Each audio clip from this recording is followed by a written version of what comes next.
بسم الله الذي لا يضر مع اسمه شيء في الأرض ولا في السماء وهو السميع العليم. سبحانك لا علم لنا إلا ما علمتنا إنك أنت العليم الحكيم. رب زدنا علما يا كريم. رب اشرح لي صدري ويسر لي أمري واحلل عقدة من لساني يفقهوا قولي. السلام عليكم ورحمة الله وبركاته. وعليكم السلام ورحمة الله وبركاته. Chers aînés, chers oustas, vraiment merci à vous de me donner ce honneur-là de pouvoir prendre la parole devant vous. On a pour habitude de dire que nous sommes des soldats et notre place est sur le terrain en première ligne. Nous nous sommes donné cette mission-là en tant que jeunes musulmans, n'est-ce pas, engagés pour la cause et pour le rayonnement de l'islam. Nous ne nous considérons pas comme des oustas, mais plutôt comme un clip de la cour. On met en première ligne, si eux ils tombent maintenant, les oustas vont prendre la relève. Donc ici, déjà, c'est un honneur pour moi de pouvoir prendre la parole pour entretenir cette jeunesse-là. Parce que la religion, en réalité, elle appartient à la jeunesse. Et il est prouvé dans l'histoire de l'islam que ceux qui ont fait en sorte que cette religion puisse nous parvenir, c'est très bien les belles des jeunes. Donc lorsque nous sommes en phase de jeunes, nous pouvons nous adresser à eux. Nous sommes non seulement heureux, mais nous sommes très très enthousiastes parce que ici, le message, il est à double tranchant. S'il est bien compris par la grâce d'Allah, alors ça sera un bien non seulement pour ceux qui l'écoutent, mais aussi pour celui qui transmet. Et si le message est malheureusement mal compris, ou mal assimilé, ce sera certainement un mal pour celui qui l'a mal assimilé, et très certainement aussi pour celui qui l'a transmis, parce que ce sera peut-être une mauvaise transmission. Donc accompagnez-moi de votre doigt dans ce petit exercice de quelques minutes, parce qu'aucun appel, je dis bien aucun appel dans ces petits ne peut être pris au sérieux. Parce qu'elle dit dans le Coran, il rappelle, car le rappel est certes ce qui profite aux croyants. Et comme j'ai pour habitude de dire, aucun verset coranique n'est placé de manière anodine. Aucun verset coranique n'est placé au hasard. Tous les versets coraniques sont là où ils doivent être. Et tous les mots employés dans le Coran doivent être pris au premier degré. Et lorsqu'elle a fini de dire cela, il dit quoi par la suite? Et que tous les génies ainsi que les êtres humains ont été créés pour une seule chose, pour bien sûr l'adoration d'Allah. Et nous remercions Allah, chers frères et sœurs d'Islam, de nous avoir mis dans cette grâce qu'on appelle l'Islam.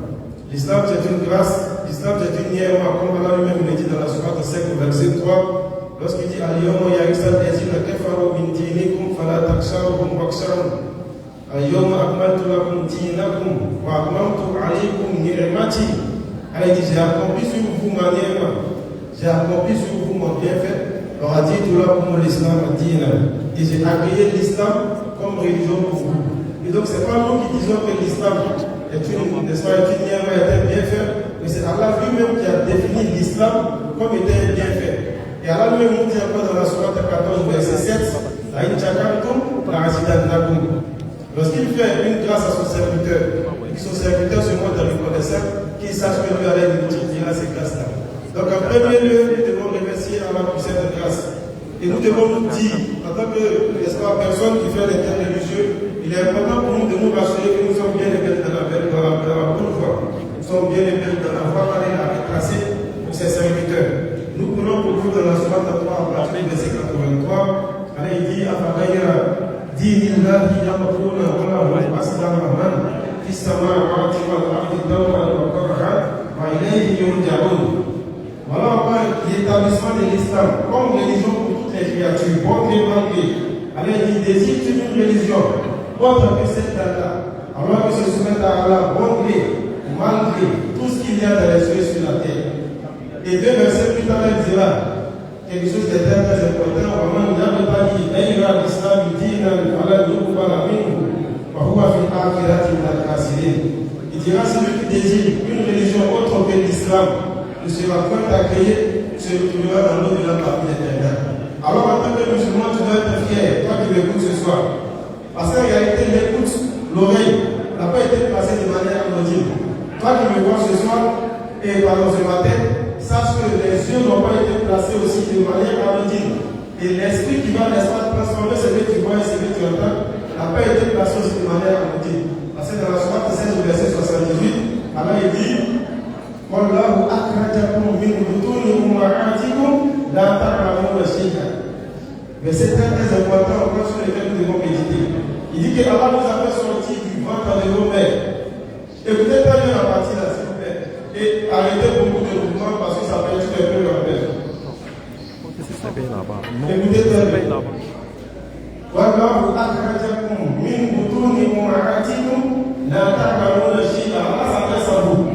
Il dit qu'il vous a fait sortir des ventres de vos mères sans que vous n'ayez aucune connaissance. وجعل لكم سمعا. Allah dit qu'il vous a donné l'ouïe et en plus des oreilles. Parce que l'odeur des oreilles ne vont pas l'ouïe. Donc c'est une grâce. L'oreille qu'Allah t'a donné, mon frère, ma soeur, c'est une grâce pour toi parce que ça te permettra d'écouter les propos de la parole d'Allah. Premier lieu. Voilà, là nous sommes là. Parce que il dit qu'il vous a donné aussi la vue. Ce qui vous permettra de voir et distinguer avec l'appareil visuel, ce qui vous permettra une fois de plus de transformer ce que vous verrez, de sorte à ce que tout cela soit un rappel pour vous. Et il finit en disant, voilà la faïda. Il vous a donné aussi l'esprit, la raison, l'intelligence qui vous permettra de discerner, de transformer tout ce que vous verrez et tout ce que vous entendez. Donc ça que l'oreille qu'Allah t'a donné, c'est en réalité pour faire l'œuvre d'Allah. Les yeux qu'Allah t'a donné, ce n'est pas pour faire autre chose que l'œuvre d'Allah. Parce que tu sais au travers du Coran que tu as été créé pour l'adoration d'Allah. Et le sujet qui a été donné ce matin est un sujet le plus important parce qu'il s'agit de la connaissance islamique qui va te procurer une bonne vie ici-bas, une bonne vie dans l'au-delà. Il ne s'agit pas de venir parler de sciences comme la culture. J'ai mémorisé le Coran. J'ai mémorisé la hadith, j'ai mémorisé beaucoup de sira.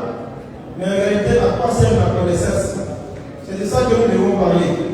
Et Allah dira dans la sourate de France, dans la sourate de Français, Innama yakhshallahu min ibadihi al-ulama. Voilà l'essentiel. Voilà le verset sur lequel nous allons vous apprécier. En réalité, ceux qui craignent Allah parmi les serviteurs d'Allah sont ceux qui savent. Donc, nous transférons, n'est-ce pas, donner les aides de traduction par les savants. Oui, les savants dans le grand groupe, parce que les savants, comme on le sait, sont les héritiers des prophètes. Mais allons tout simplement sur ceux qui savent. Innama yakhshallahu min ibadihi al-ulama. Ceux qui savent sont ceux qui sont les plus prompts à craindre Allah. Parce que pour Dieu, il faut connaître Allah. À part ça, la connaissance, en premier lieu, la connaissance que tu chercheras doit te permettre de pouvoir craindre Allah. L'essentiel n'est pas de simplement mémoriser le Coran. Oui, mémoriser le Coran est très très bénéfique pour l'homme. Parce que le Coran, il a touché le cœur. À la visite, c'est Allah qui l'a dit. N'est-ce pas? N'est-ce qu'on rappelle d'Allah? Le Coran est le premier rappel et ça pèse les cœurs. Nous sommes d'accord avec. Mais en second lieu, chef de soeur, ce que tu vas mémoriser comme rappel, tu ne vas pas commencer en 17. Ce que tu vas mémoriser doit te permettre de pouvoir craindre Allah. Parce qu'elle a dit ceux qui les craignent sont ceux qui savent. Donc en premier lieu, l'intention de la mémorisation du Coran et des hadiths doit être la recherche de la crainte d'Allah. Qui est Allah? Pour pouvoir craindre Allah, il faut connaître Allah. Et la connaissance d'Allah est liaison dans le Coran. Et nous prenons la sourate 2, verset 255, pour aller se présenter de manière brève dans le verset qu'on appelle le verset de repose bien. Allah la ilaha illa huwa al-hayyul qayyum. Voilà des éléments qui vont te faire percevoir qui est ta divinité. Il dit lui Allah, bonne divinité digne d'être adorée en dehors de lui. Il est le vivant, mais qui subsiste par lui-même. Aucune entité en dehors de celui qui a créé les cieux et la terre ne peut affirmer une telle affirmation. Le vivant, mais qui subsiste par lui-même. Parce qu'en dehors d'Allah, tout ce qu'il y a comme créature ne peut pas subsister par elle-même. En premier lieu, c'est que ton Seigneur est celui qui est le vivant qui subsiste par lui-même. Et quand il dit encore dans la suite, ni sommeil, ni somnolence ne peuvent le saisir. Alors le craignant doit, au travers de cette méditation, savoir que mon Seigneur est celui qui ne dort pas. Et dans ce dernier verset que je vais coller avec celui-là, il dit il est celui qui, n'est-ce pas, il connaît les secrets apparents comme s'il est caché. Donc toi qui, n'est-ce pas, peut être attiré par tes péchés. Dans ta connaissance d'Allah, tu sauras que ton Seigneur il est un, celui qui n'est pas pris par la somnolence, qui est le petit plan du sommeil. Et lui, il ne dort pas. Donc quel que soit l'endroit où je serai, quelle que soit la position dans laquelle je serai, tu dois savoir que Allah il est celui ne donne pas, mais qui voit ce qui est apparent comme ce qui est caché. La connaissance d'Allah te permettra de pouvoir craindre Allah. La connaissance d'Allah te permettra de pouvoir rentrer dans ce pourquoi Allah t'a créé. Parce qu'il va dire encore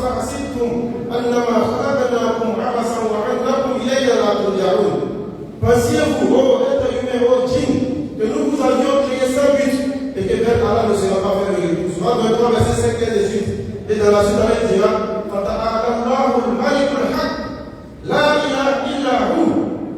il dit qu'il soit exalté Allah, le véritable souverain, point de dignité digne d'être adoré sauf Allah.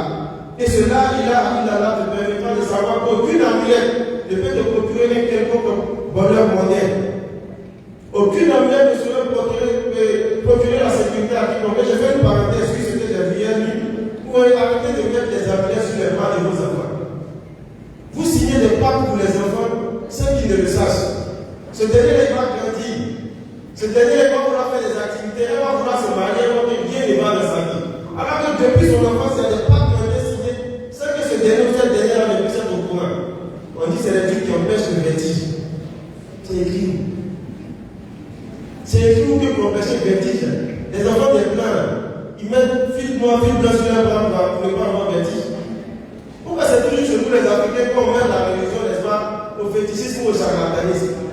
C'est parce qu'on refuse d'apprendre à connaître Allah. Allah va dire dans la suite de ce que je viens de dire dans la sourate 23. وَمَنْ يَدْعُ مَعَ اللَّهِ إِلَٰهًا آخَرَ لَا بُرْهَانَ لَهُ بِهِ فَإِنَّمَا حِسَابُهُ عِندَ رَبِّهِ. Il dit celui qui donnera un associé à Allah dans une quelconque activité, d'une quelconque manière, ce qui n'est la preuve, encore une fois la connaissance de lui, ce qui n'est la preuve de l'existence de cette divinité-là, en vérité, il aura à rendre des comptes à son Créateur. Voilà ce dont la connaissance doit nous permettre de faire, chers frères et sœurs. Et je vais aller sur, n'est-ce pas, l'histoire de Khidr de Moussa. Regardez lorsque Allah il a ordonné à son prophète Moussa de suivre Khidr, n'est-ce pas, dans la recherche de la connaissance. Comme on pourrait le dire, au-delà d'un connaisseur, il y a un connaisseur tout d'autre. Moussa, qui est prophète, va apprendre auprès de Khidr. Et il y a deux paroles qui sont très importantes, disons, sur lesquelles je voudrais que nous méditons. Pouvoir chuter dans un autre verset, dans l'histoire de Moussa et de Khidr. Lorsque Moussa va apprendre auprès de Khidr, Khidr va lui dire, tu ne pourras pas apprendre auprès de moi. Innaka lan tastati'a ma'iya sabra. Le micro est fait. Innaka lan tastati'a ma'iya sabra. Khidr va dire cela à Moussa, m'envoie le micro.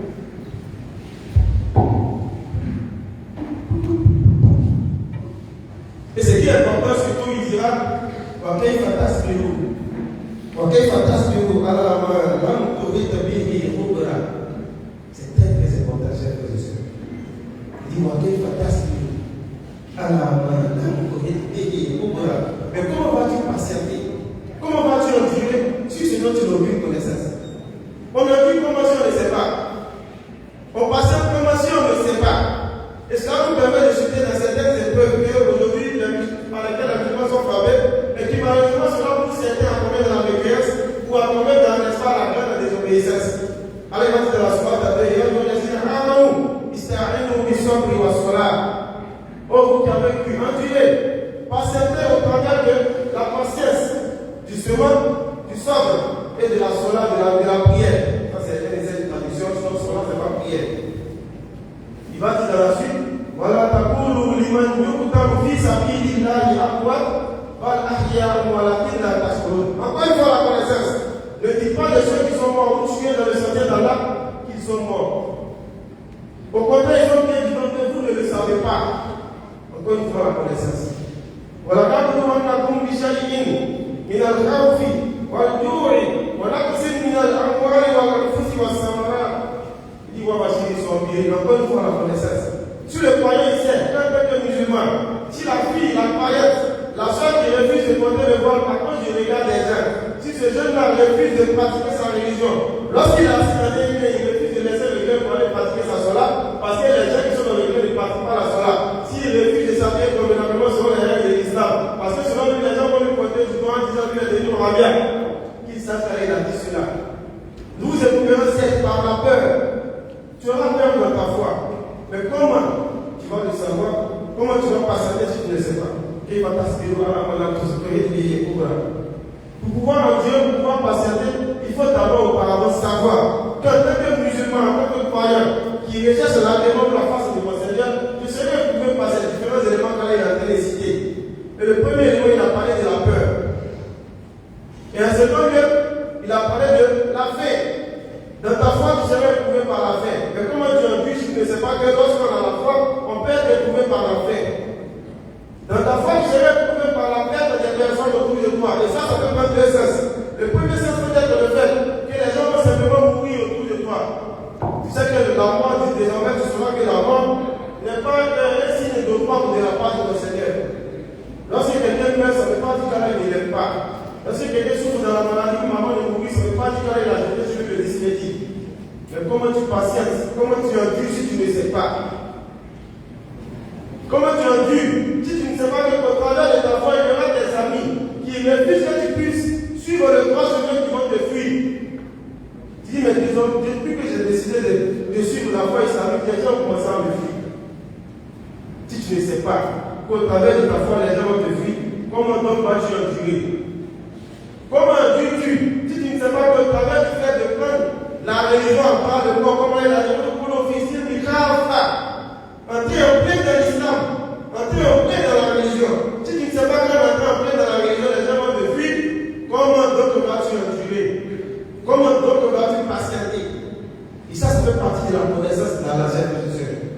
C'est cette connaissance-là qui doit motiver la recherche de la science victorienne. Et on va aller avec la suite du verset, la perte de fruits. Il faut marcher sur son milieu. Et alors, la bonne nouvelle a fait pour endurer. Comment on endure? Quel fantasme? Comment tu vas endurer si tu ne sais pas que tu serais éprouvé? Donc le fait même d'endurer, d'être passé par ces épreuves d'Allah, c'est le fait de pouvoir d'abord connaître Allah et chercher la science bénéfique. La science qui, n'est-ce pas, consiste à connaître son Créateur et ses manières d'éprouver ceux qui l'aiment. Parce qu'en réalité, ceux qui sont éprouvés sont ceux qui Allah l'aime. Mais attention, il y a deux sortes d'épreuves. L'épreuve de la mécréance. Toi, à qui on a dit le charlatanisme n'est pas bon, mais tu as, n'est-ce pas, tu t'es vis-à-vis de ton Créateur. Tu es rentré sur les charlatans, tu allais verser l'air dans l'eau. Tu allais sur les trois là, ceux qui passent partout dans le sable, ceux qui jettent des colis, qui prétendent prédire l'avenir, alors qu'ils ne savent même pas ce qui va leur arriver le soir. Et tu as eu une épreuve au travers de cela. Ça, c'est cette épreuve vient de tes propres actions. Ce n'est pas une épreuve forcément parce qu'elle est telle.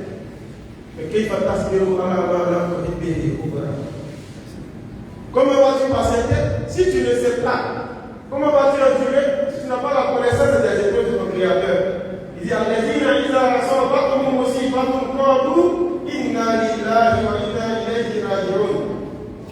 voilà l'essentiel de la connaissance d'Allah. Lorsque tu seras frappé par l'épreuve, tu sauras automatiquement qu'il a dit que ceux qui, n'est-ce pas, sont ceux qu'on appelle les endurants, les endurants. Sont ceux qui, lorsqu'un malheur les frappe, lorsqu'un malheur les atteint, ils disent nous sommes à Allah et c'est vers Allah que nous retournerons. Comment tu sauras? Comment tu endureras? Si tu ne sais pas, Allah il dit dans la suite du verset, est-ce qu'il y a un problème plus que cela? Ceux qui endurent au travers de la connaissance de leur Créateur, au travers de la connaissance des épreuves de leur Créateur, Allah il dit que ceux-là, lorsqu'ils endureront, et qu'ils ramèneront tout à l'autre, pendant les 7 familles centrales, pas seulement sur la langue, mais aussi dans les actions, lors de la perte d'un être cher, lors de la perte de matériel, lors de la perte d'un boulot, lors de la perte même du divorce, lors d'un mariage, lors de la perte d'un enfant, surtout pour le moment. Lorsque tu te référeras à ton Seigneur, lorsque tu reviendras vers lui, au travers de l'action, pas seulement de la parole, tu sauras qu'Allah dit que ceux-là, ils recevront les bénédictions de leur Seigneur ainsi que sa miséricorde. Et ceux-là sont bien sûr les bien guidés. Et la bonne guidance, c'est le fait de se ramener ou de revenir à la tout à dit. Chers frères et sœurs, cherchons la connaissance bénéfique. Parce que la connaissance bénéfique, c'est celle qui consiste non seulement à vivre une bonne vie ici-bas, mais une bonne vie dans l'au-delà. Il y a un type de connaissance qui te pousse à être un mécréant. Alors il a dit l'islam. Et regardez la suite. On va faire la fin des îles,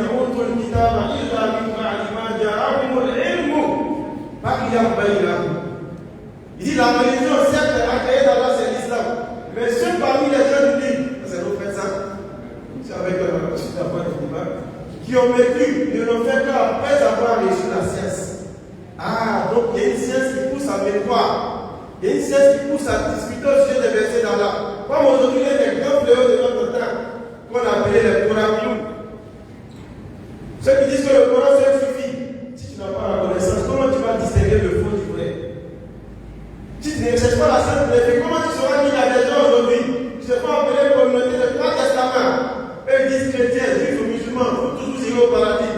Et ils prennent des versets du Coran qu'ils sortent de leur contexte pour faire des prétextes. Comment vas-tu être stable sur ta connaissance, ta croyance, si tu n'as pas la connaissance véritable d'Allah? Et cherchons la science. Mais la science qui va nous permettre de décrire d'Allah et de rester dans ce qu'il a dit que ça procure, n'est-ce pas, le bonheur immense. Maman me dit, il a la soule là. Par contre, il fait ça, aux acadiens. Et qui peut obéir à Allah et à son messager? Ah, il n'a pas dit quoi à son messager. Chaque verset du Coran permet de repousser les forces doctrines. Mais comment tu vas le savoir si tu ne recherches pas la science bénéfique? La science bénéfique, c'est celle qui ne s'arrête pas dans le dunya. C'est celle qui te suivra même dans l'au-delà. Et ça, on va terminer sur ce hadith tout à l'heure. La science bénéfique, chers frères et sœurs, c'est celle qui te suivra non seulement dans tes actions ici-bas, mais aussi dans l'au-delà. Parce qu'il y a 2 histoires que je vais vous raconter pour ne pas qu'on fasse d'amalgame. Sur la science bénéfique, le fait de connaître et de mettre en application ce que tu connais. L'histoire des Amri Bounana, ça c'est dans les Arabistes, non, comme Arabistes. 2 histoires. Racontées des Noumada et dans Abu Dhabi. Et la première histoire que je vais raconter, c'est celle-là même où il y a eu un compagnon du prophète qui a été frappé par une blessure grave.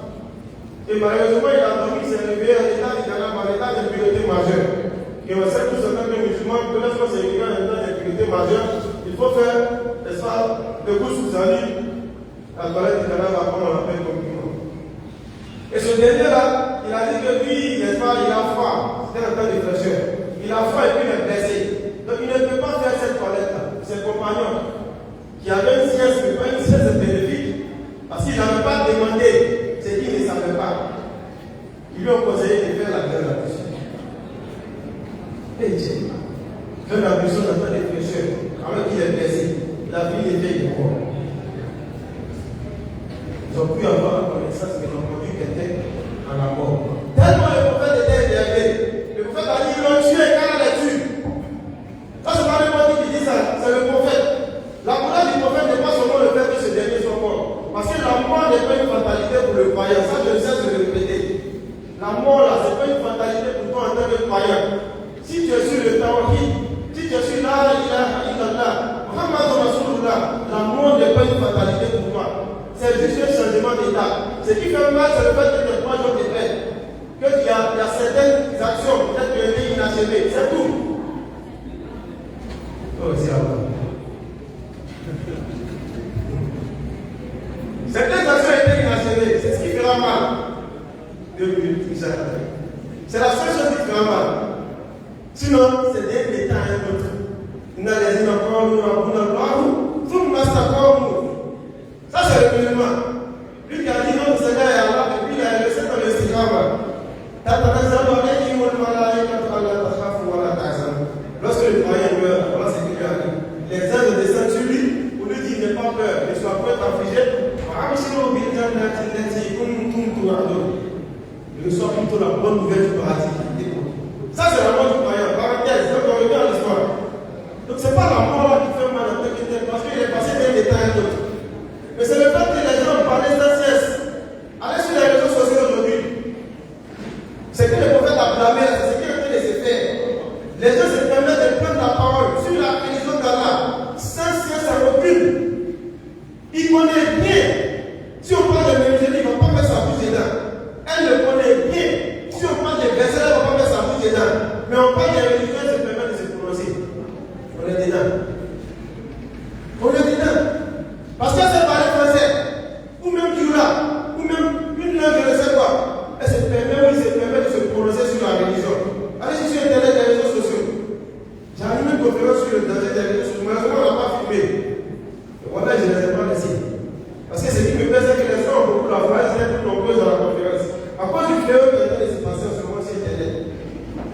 des commandements des gens d'Allah sont en train de balayer du réveil de la paix. Par des personnes qui ont même 10 sourates du Coran qu'ils ne connaissent pas. Et même s'ils connaissent, est-ce qu'ils connaissent les règles qui accompagnent ces sourates? Est-ce qu'ils peuvent se prononcer sur la religion d'Allah? On va dire, comme le prophète a dit, si tu as permis que les gens soient égarés, car t'égare. Parce que le prophète a dit, ils l'ont tué car les tue. Pourquoi? Parce qu'ils ont parlé de religion sans science. Permettez-moi de négocier de petites choses en fait.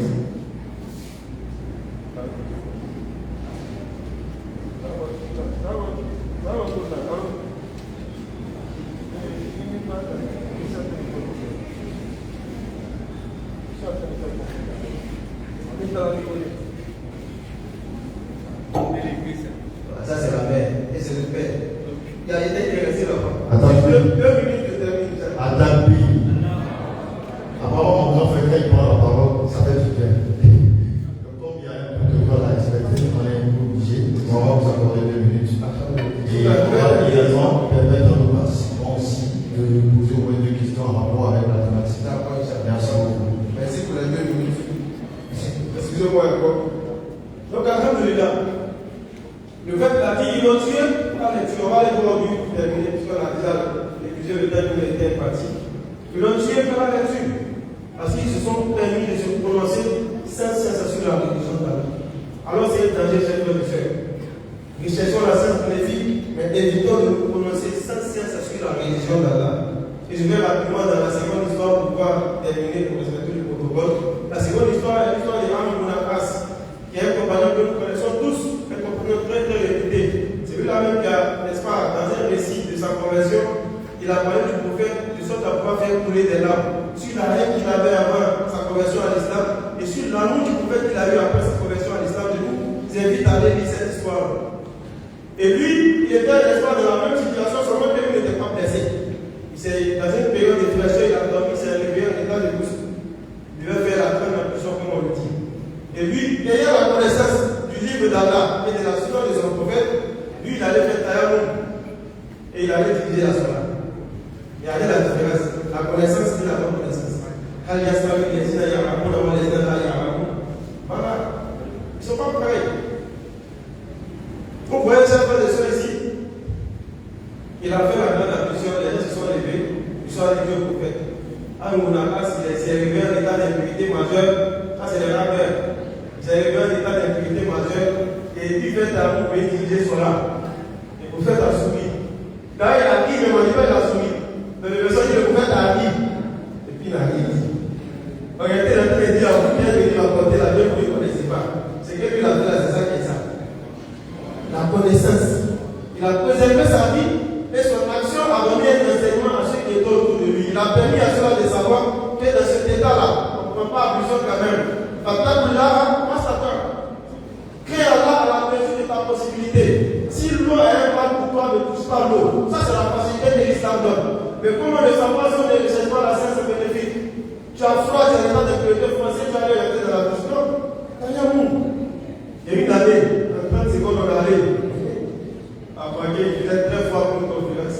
En matin, l'eau était glacée. Parmi nous, il y a un petit débat. Il dit la terre ou la marque. Il y en a qui disent forcément il va aller dans la mission. Donc il n'est pas besoin de faire écouter. Donc quand il a cette fois de soeur, le fait qu'il est parti, si vers sa fin, je vais terminer avec la liste, je vais aller sur notre salam, vous dites que la science bénéfique, c'est celle qui décide dans l'autre Irak. En fait, il dit quand le fils d'Adam meurt, il y a 3 choses qui laissent derrière lui. Parce que toutes ces actions s'arrêtent. Ils dit, lorsque le fils d'Adam meurt, 3 choses. Continue de faire tourner son côté des bonnes actions. Et la première des choses, on le sait tous sur la carte du Jamia. C'est-à-dire une aumône qui perdure dans le temps. Et la seconde des choses, c'est une science bénéfique. Avant d'arriver sur, n'est-ce pas, il y a des, on va voir où soit il y a des problèmes. Si il y a un peu plus important. Mais si vous regardez bien dans les 3 cas, la science prédomine. Sur le cas du Jamia, il faut la science pour savoir ça. En second lieu, une science bénéfique, c'est ce que le prophète a établi. Et en troisième lieu, voilà pour son livre, c'est aussi la science. C'est que tu vas laisser ton héritage à ton enfant, c'est ce qui va lui permettre de pouvoir invoquer Allah après ton décès. Donc la scène bénéfique, chers frères et sœurs, c'est celle qui consiste à avoir une bonne vie terrestre, mais aussi une bonne vie dans l'au-delà, grâce qu'on accorde. Et je demande pardon aussi pour le temps qui a vraiment été, le temps qui est embauché. C'est vraiment comme une parole, son paraphase, par la base la parole d'Allah est tellement douce que lorsque tu, n'est-ce pas, tu es lancé, on en parlait, il y a une passion qui t'anime qui fait que tu ne peux pas t'arrêter.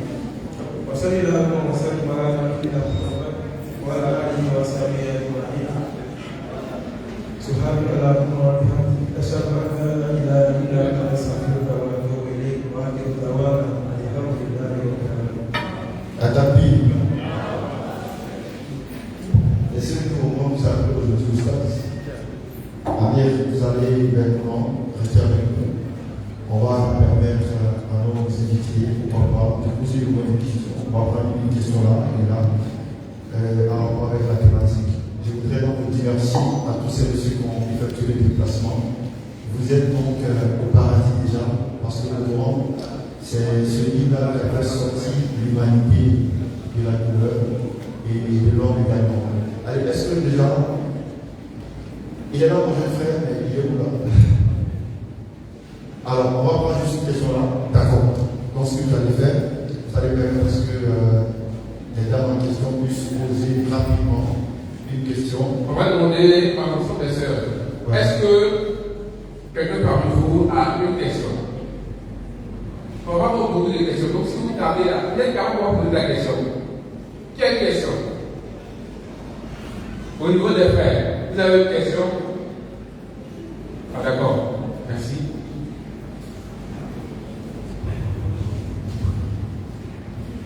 Le frère va se présenter et donner sa question. Assalamu alaikum wa rahmatullahi wa barakatuh. Wa alaikum salam wa rahmatullahi wa barakatuh. En tout cas, Oustaz, merci beaucoup pour tout ce que tu as dit. En tout cas, il est bien compris. Mais moi, ma question, c'est vrai, il faut chercher la connaissance. Mais la question que j'aimerais poser, comment reconnaître un savant carré? Parce que tu veux chercher la connaissance, mais tu prends la connaissance chez qui? Voilà. Excusez-moi, parce qu'il y a eu un hadith du prophète Mohammed sallallahu alayhi wa sallam. Il dit qu'il faut craindre deux personnes. Il dit un ignorant partisan et puis un savant égaré. Donc, ma question, j'aimerais savoir comment reconnaître un savant égaré. Mais il faut chercher la connaissance, mais tu prends la connaissance de qui? Et ça aussi. Voilà. Merci au frère pour sa question. La deuxième question. Les sœurs, vous avez tout compris. Vous n'avez pas de questions. Quoi, est-ce qu'à fond, tu as un problème technique? Il n'y a pas de questions au niveau des sœurs. Or, vous êtes plus nombreuses. Les frères, elles n'aiment pas le pauvre. On n'a pas besoin de les voir. Donc, elles nous disent qu'elles n'aiment pas. Mais vous pouvez écrire. Et vous pouvez dire. Vous pouvez dire l'oreille d'avoir. D'avoir une question. Et les frères. Bon, si c'est comme ça, on va laisser en même temps on va répondre à la première question. D'ici là, s'il y a une question, faites aussi.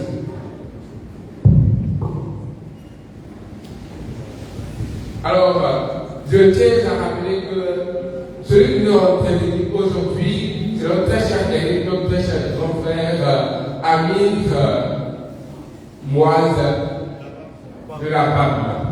Amir Moise de la Bam. Merci. Nous en faisons. Vous allez pour la première question. D'accord. D'ici là, on vous attend pour la seconde question. Donc c'est une excellente question qui vient de poser là. Parce qu'il y a une intervention qu'on avait une fois où ça nous a valu cette intervention dans la règle de soi-disant dépenser sur deux éléments. Le premier élément c'était il y avait eu un phénomène qu'on appelait le phénomène Adissa. Nous avions été les premiers sur Internet. Ce n'est pas question de faire un classement, mais ce n'est pas pourquoi les gens s'abstiennent d'en parler. Nous avons clairement mis en garde avec les mots qu'il faut sans impolitesse. Il dit que les gens se méfient parce qu'elle a dit allez-y,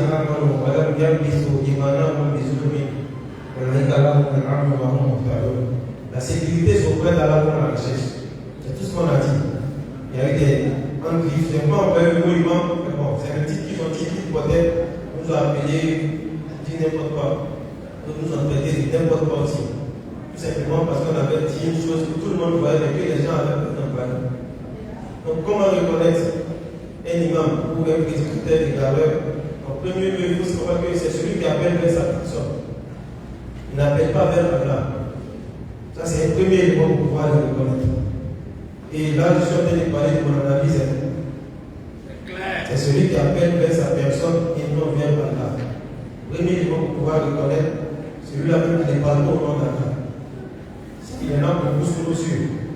Si tu regardes bien, tu vas voir. En second lieu, c'est celui-là même qui dit des choses à partir de son âme. Il dit pas Allah a dit, son messager a dit. Il ne dit pas Allah a dit, voilà Allah ou encore la personne. Il dit plutôt un acte qui fait. Et puis il lance beaucoup de défis. Je parle bien sûr de ce qu'on voit aujourd'hui. Il lance beaucoup de défis avec des mots comme Wilibalié. Attention. Avec des mots comme ce que j'ai dit, la personne ne peut pas faire sur les gens. Comment quelqu'un peut être sûr de ce qu'il dit sans qu'il n'ait dit Allah a dit? Si tu as dit Allah a dit, et tu dis non, on ne peut pas t'enlever, ok. Mais tu dis quelque chose sans mentionner Allah et son messager. Mais tu dis que personne ne peut développer ça. Ça, il faut s'en méfier. Et en troisième lieu, le conseil que je vais donner, c'est de vérifier tout ce qu'on te dit. Vérifier tout ce qu'on te dit. Parce que le prophète l'a dit sur la parole que le halal est connu, le haram aussi est connu. Donc il y a quelque chose qu'on te dit là. Ça crée, n'est-ce pas, un pic dans ta tête. Tu sauras qu'il y a un problème. Parce que l'homme même dans sa nature croit que c'est un croyant. Donc quand tu diras quelque chose qui ne colle pas avec ce qu'a dit son messager institué comme législation, ça te poserait un tic. Donc il faut toujours vérifier ce qu'on te dit. Quand tu seras sûr de la connaissance, parce que c'est vrai qu'on n'a pas, n'est-ce pas, un prototype d'égareur. Mais il y a ce qu'il a dit, ce que son messager a dit.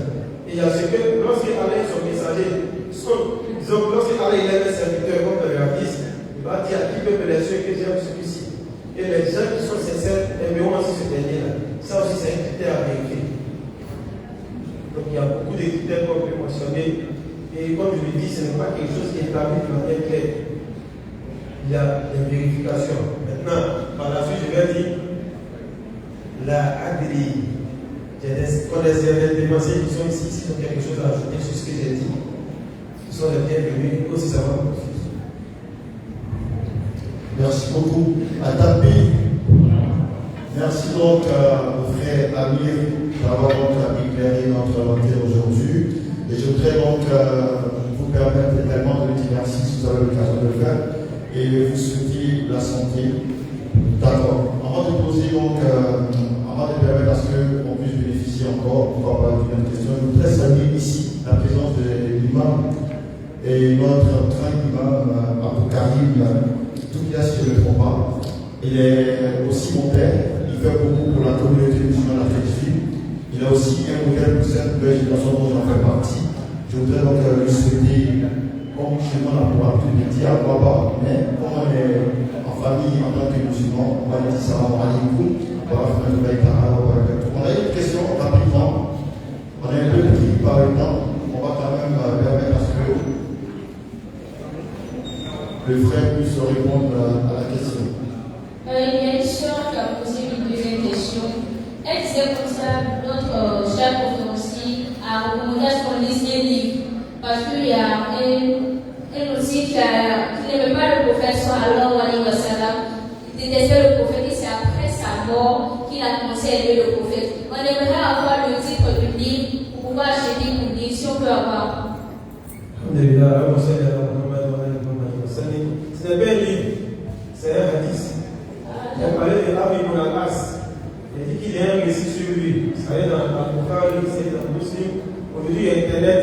C'est vrai que je recommande toujours de se méfier des informations d'Internet si tu ne sais pas. Parce qu'Internet, il est mieux utilisé par celui qui sait. Il sait ce qu'il cherche exactement et puis il va chercher. Mais celui qui ne sait pas carrément, quand tu tapes, il y a plusieurs options qui vont sortir. Et malheureusement, le faux sort plus que le vrai. Donc je ne conseille pas trop d'aller sur Internet si tu ne sais pas. Donc tu peux demander à ceux qui ont le livre. Soyez muslim aussi, ça se retrouve dans ce livre. C'est un hadith de Amr ibn al-As qui est en train de décrire son amour pour le prophète. Ça, c'était lui avant lui-même sa mort. Il était en train de parler de sa crainte après sa mort, ce qui allait se passer.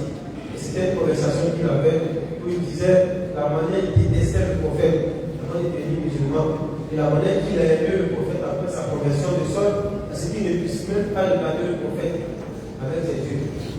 C'est pourquoi la plupart des compagnons n'arrivaient pas à décrire convenablement le prophète parce que leur amour pour lui était tellement grand qu'ils avaient honte même de le dévisager comme ça. Là, il fait partie de cette dernière. Il y a là les réunions de son fils, Abdallah ibn Amr ibn al-As, l'un des quatre Abdallah qui sont les plus savants de notre communauté, avec Abdallah ibn Massoud, Abdallah ibn Abbas, et puis Abdallah ibn Zubayr. Donc ces derniers-là sont vraiment des savants de la communauté qui ont grandi avec la révélation pour eux. Donc je ne dis pas encore, c'est un hadith, c'est pas un livre, mais ce hadith-là se trouve dans les repères authentiques de hadith. Vous pouvez vous renseigner sur vos ustaz, les imams sont fait pour ça. Il faut que les gens puissent normaliser le fait d'aller poser des questions aux imams. Allez poser des questions aux imams. Allez poser des questions aux ustaz. Ne restez pas tout le temps chercher sur ChatGPT ou sur Internet. Parce qu'il y a beaucoup de tromperies là-bas. S'il y a quelque chose qui t'a quitté l'esprit, approche-toi des imams. On a des grands imams comme notre dévancé, notre père, imam aussi. Allez leur poser des questions et ils vont, n'est-ce pas, vous enseigner. Donc c'est un hadith. C'est pas un livre. Chauvin qui est à la source artificielle. Je vous remercie infiniment. Merci beaucoup pour ce rappel. Mesdames et messieurs, nous allons continuer cette belle aventure. Je voudrais encore vous dire un grand merci. Atapi. Il mérite beaucoup d'argent, n'est-ce pas? Atapi. Je vous remercie de toujours nous faire voyager à travers tout ce qui fait du bien à l'homme. Je rappelle que vous avez beaucoup de vie avec nous. Vous parlez d'Arab, vous parlez de l'islam. Même moi, je suis difficile, mais grâce à Allah, vous avez un certain niveau et qu'Allah fasse que vous continuez cette mission. Merci beaucoup.